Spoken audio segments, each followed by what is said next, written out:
बहुप्रतीक्षित भारतमाला परियोजना की रायपुर विशाखापट्टनम एक्सप्रेसवे का निर्माण जल्द पूर्ण होगा। छत्तीसगढ़ वासियों को लंबी दूरी तय नहीं करनी पड़ेगी। डिप्टी सीएम ने औचक निरीक्षण के दौरान अधिकारियों को दिशा निर्देश दिए और कहा कि गुणवत्ता का विशेष ध्यान रखें, क्योंकि छत्तीसगढ़ वासियों को इसका लाभ मिलेगा। उन्हें दूरी कम तय करनी होगी। ये बहुप्रतिष्ठित मांग है, जहां जनता बेसब्री से इस परियोजना का इंतजार कर रही है। उप मुख्यमंत्री अरुण साव अचानक निर्माणाधीन रायपुर विशाखापट्टनम एक्सप्रेसवे का औचक निरीक्षण करने अभनपुर पहुंचे। यहां उन्होंने निर्माणाधीन ओवरब्रिज एवं सड़क का निरीक्षण किया। इस दौरान भारतमाला प्रोजेक्ट एवं लोक निर्माण विभाग की अधिकारी उपस्थित रहे। उप मुख्यमंत्री अरुण साव ने सबसे पहले अभनपुर में निर्माणाधीन ओवरब्रिज कार्य का औचक निरीक्षण किया। मौके पर उपस्थित अधिकारियों से निर्माण की गुणवत्ता की जानकारी ली, साथ ही कार्य को निर्धारित समय अवधि में पूर्ण करने की बात कही। इस दौरान अधिकारियों ने एक्सप्रेसवे प्रोजेक्ट कार्य की संपूर्ण जानकारी दी। जिस कांग्रेस पार्टी ने अपने स्वार्थों के लिए, सत्ता के लिए, वोट बैंक के लिए हमेशा संविधान का उल्लंघन किया, संविधान के साथ खिलवाड़ किया, आज जब सत्ता से बाहर हैं और अपने अस्तित्व के लिए संघर्ष कर रहे हैं, तब उन्हें संविधान की याद आ रही है और संविधान बचाओ यात्रा निकाल रहे हैं। वास्तविकता ये है कि आज भारत का संविधान सर्वोपरि हुआ है और देश संविधान से चल रहा है।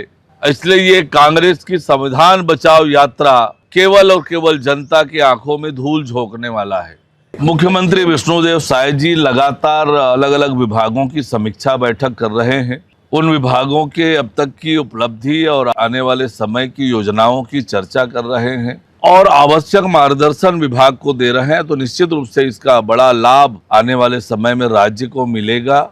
कामों में और गति आएगी और सुशासन पूरी तरह से स्थापित होने में बड़ी मदद मिलेगी। हाँ, निश्चित रूप से ये एक बार संदीप साहू को नेता प्रतिपक्ष बनाया, बाद में उनके स्थान पर दूसरे को बना दिया। वैसे ये कांग्रेस का अंदरूनी मामला है, लेकिन जो दल से बागी होकर लड़े उसे निष्ठावान कार्यकर्ताओं के ऊपर तरजीह देकर जो कांग्रेस पार्टी ने नेता प्रतिपक्ष बनाया, निश्चित रूप से कांग्रेस के नेताओं में भी आक्रोश है। और जो मीडिया और बाकी जगह से पता चला, तो ये तो साहू समाज के लिए भी अपमानजनक बात हुई कि समाज के सदस्य को नेता प्रतिपक्ष बनाया और बिना कारण के हटाने का काम कर रहे हैं। तो निश्चित रूप से कांग्रेस जब समाप्ति की ओर है तो ये बताता है कांग्रेस डूबती हुई जहाज है।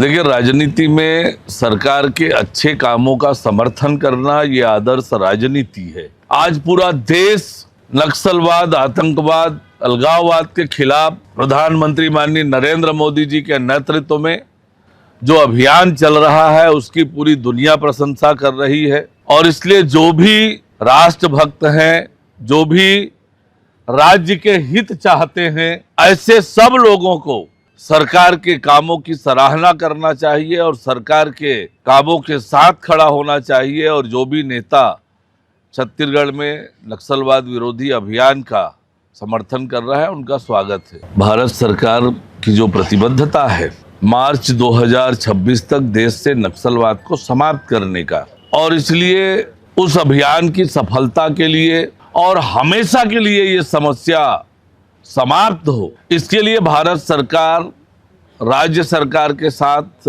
मिलकर जो भी उपाय हो सकते हैं, जो भी आधुनिक तंत्र हो सकते हैं, जो भी तकनीक हो सकती है आधुनिक, उन सबका इस्तेमाल करके इस दिशा में काम हो रहा है।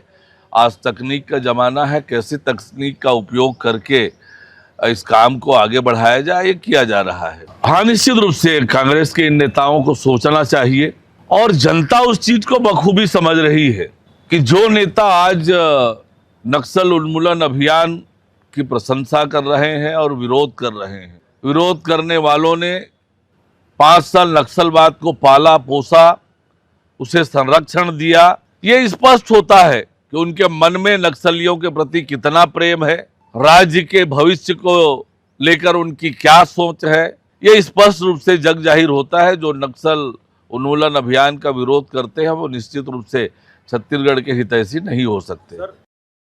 CCN शार्प न्यूज के लिए ब्यूरो रिपोर्ट।